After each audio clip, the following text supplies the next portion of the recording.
கைலாச மலையில் சிவபெருமான் அமைதியாக அமர்ந்துள்ளார். பார்வதி தேவி அவருடன் தெய்வீக ஒளியில் பிரகாசிக்கிறார். வானிலிருந்து நாரத முனிவர் பொன்னொளி வீசும் பழத்துடன் இறங்குகிறார். சிவபெருமானும் பார்வதியும் ஆர்வத்துடன் அவரை கவனிக்கின்றனர். அந்த பழம் தெய்வீக ஒளியால் பிரகாசிக்கிறது. சிவபெருமான் சொல்கிறார், யார் முதலில் உலகை சுற்றி வந்து கொண்டு வருகிறாரோ அவருக்கே இந்த தெய்வீக பழம். முருகன் தன் வேல் மற்றும் மயிலுடன் தயாராக இருக்கிறார்.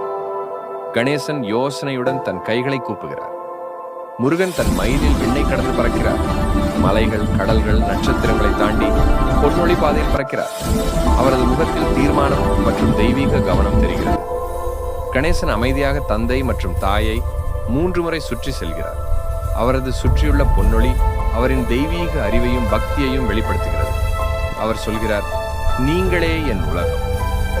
சிவபெருமான் மற்றும் பார்வதி தேவி கணேசனுக்கு பழத்தை வழங்கி ஆசீர்வதிக்கிறார்.